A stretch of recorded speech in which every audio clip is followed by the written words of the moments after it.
Fidèles internautes de Guérite TV Monde, bonjour. Nous sommes vendredi 20 janvier 2023 et Matin Libre sort avec comme titre en manchette Assemblée nationale, 9e législature vers une loi d'amnistie portée par la mouvance.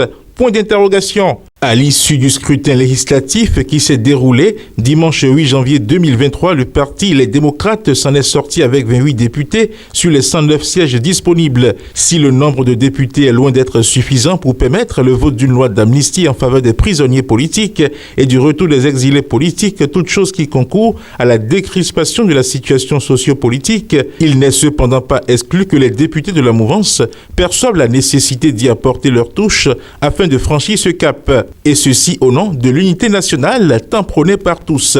Une démarche qui pourrait bien recevoir l'assentiment du président de la République, Patrice Talon, qui, faut-il le souligner, s'est engagé depuis peu dans une dynamique de décrispation de la situation politique.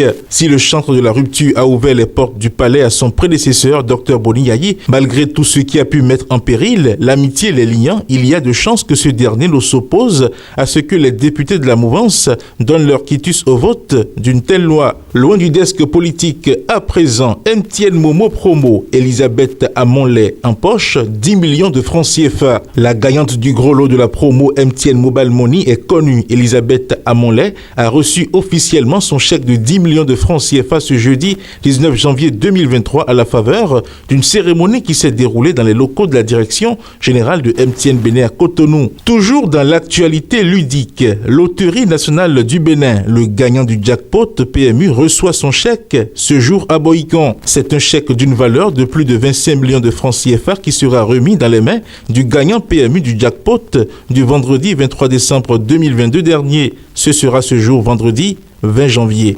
2023. Prise en charge des enfants et épanouissement des jeunes filles. UNICEF Bénin fait don de matériel au ministère des Affaires sociales et de la microfinance.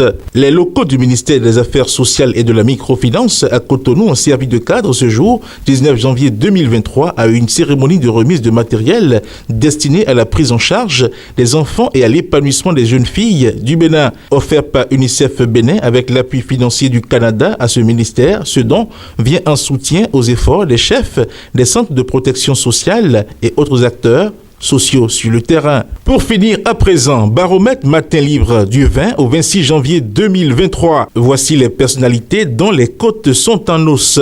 Mathurine Sossoupé, syndicaliste. Joël Godonou, premier titulaire sur la liste du parti Les Démocrates dans la 16e circonscription électorale. Éric Rouneté, président du parti Les Démocrates. Jean-Baptiste Elias, président du FONAC. Jean-Michel Abimbola, ministre de la Culture et du Tourisme. Les personnalités dont les côtes sont en baisse. Joseph Djogbenou, président de l'Union progressiste.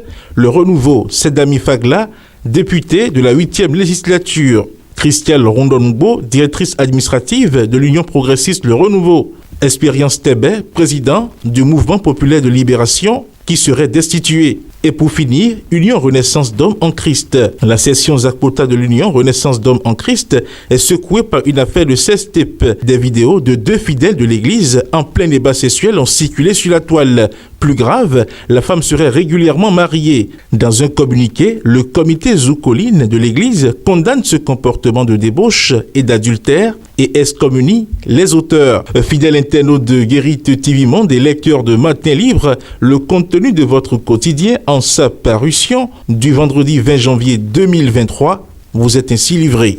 Bon week-end et à lundi.